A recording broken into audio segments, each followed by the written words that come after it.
An airliner with 118 passengers on board has crashed on the M1 motorway in Leicestershire. It came down near Kegworth. Barely 300 yards from the relative safety of a foam carpet on West Midlands Airport's runway 1. Picture this. It's January 8th, 1989, and it's a day that started like any other, but would soon turn into a chilling tale of survival and human resilience. A near catastrophe that would shake the seemingly calm world of aviation to its core. The Kegworth Air Disaster. From the observant eyes in the control tower at Donington, a plane is seen, ominously descending on an alarmingly low trajectory. One of the crew off a lifeboat at Widdensea spotted an aircraft coming in over from the east there, very low, circling in, and he said, "Good God," he says, "look at that plane's on fire." The control tower quickly alerts emergency services, averting a potentially much greater disaster. In the VIP lounge, a room filled with apprehensive silence, anxious relatives wait, their minds filled with hope and fear. Information trickles in, but it's not enough. The almost new Boeing 737-400's engine is engulfed in flames and smoke has filled the previously blue skies. Questions loomed. How could a plane with less than months of flight time experience such a catastrophic failure? Evidence pointed to a catastrophic engine failure, yet an unsettling revelation would soon emerge. The captain had shut down the wrong engine. Was it a case of crossed wires? Or was it something more? The mystery deepened. In one extraordinary tale of a survivor, one thing was clear. The pilots, skilled yet underprepared for the new 400 model, had misread the vibration indicators. A fatal misinterpretation. The moment for me was when he said, "We're going to try and stretch it." And that was the realization that this aircraft might conceivably crash. The inquest found that the pilots, experienced but undertrained, were unprepared for the new model. It was a stark reminder of the potentially devastating consequences when training and technology fail. There's a fire coming through. Which one is it? It's the left. It's the right-hand engine. Okay, throttle it back. As investigators combed through the wreckage, they discovered a disturbing detail. The engine's fan blades had sustained substantial damage. Upon closer inspection, it was found that they had broken off due to abnormal vibration. This was an unexpected wrinkle in the narrative of this horrifying event.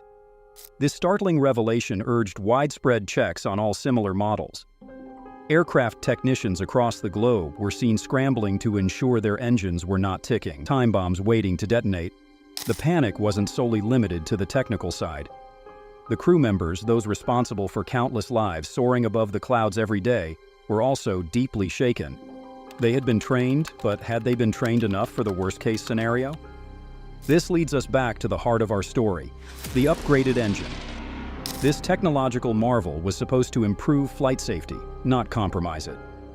Unfamiliarity with the new system and the crew's inability to accurately interpret its indicators turned out to be a fatal mix. A seemingly minor modification, merely a change in the air supply, had the gravest of implications. The pilots associated the smell of smoke in the cockpit with the failure of the right-hand engine, tragically leading to the wrong engine being shut down. He did say we have a fire on the right-hand side. And I recall thinking, well, I hope not, because there's flames coming out the left one. When the engine failed, the cockpit filled with smoke, a terrifying sign of impending disaster. The pilots, believing it was the right-hand engine, made the devastating decision to shut it down. I could see a streak of bluish smoke down the centre of the aisle. I remember just getting a short whiff of that in my nostrils and thinking that I could see the fire outside, and I got this smell, and I thought to myself, well, why on earth the fire's outside and the engine, why is the smoke coming inside? When the aircraft began its final and fatal descent, it was a sight that horrified onlookers on the ground. With its right engine shut down instead of the malfunctioning left one, the plane had lost all thrust on one side, leading to an alarming tilt in its flight trajectory. We knew roughly where the aircraft should be positioned in the sky to make a normal approach, and this aircraft was sinking below where we'd normally expect it to be. The ground, once a distant view, was now rushing towards the passengers at an alarming speed. The crash site was a horrific mix of metal, fire, and fear. The once majestic bird of the skies was now a smoldering mass of twisted metal. The fuselage was ripped apart, unrecognizable from its original form. The intense heat of the post-crash fire had charred the remnants of the plane, painting a grim picture of the harrowing ordeal the passengers had been through. In total, 47 people passed away, and 79 passengers were seriously injured but survived, including the plane's 2 pilots. As forensics and investigators pieced together the last moments of the flight, it became clear that the plane had crashed on its belly, with the undercarriage retracted. Given the circumstances, it was a miracle that there were survivors at all. The plane, traveling at a high speed, had hit the Earth with an immense force, disintegrating upon impact and spreading debris over a large area. Emergency services worked tirelessly, cutting through the wreckage to reach trapped passengers. Amid the chaos and destruction, it was a race against time to save as many lives as possible. Each minute mattered. Each action was crucial.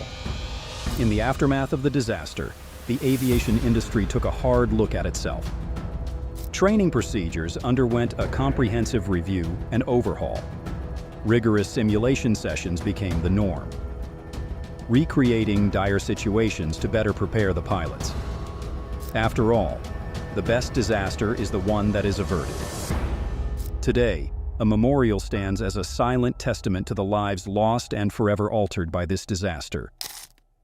It serves as a poignant reminder for the aviation community and a homage to those who perished. Each time a plane lifts off, it carries with it the hard-learned lessons of Kegworth, a promise to strive for safer skies, for rigorous training, for mitigating human error. This disaster led to a seismic shift in aviation safety standards and practices. The echoes of Kegworth, they resonate even today, shaping the world of aviation, serving as an indelible reminder of how a routine day can turn tragic. Yet, out of the ashes of disaster, the industry emerged stronger, constantly evolving and relentlessly pursuing the ultimate goal, ensuring the safety of all who dare to touch the sky.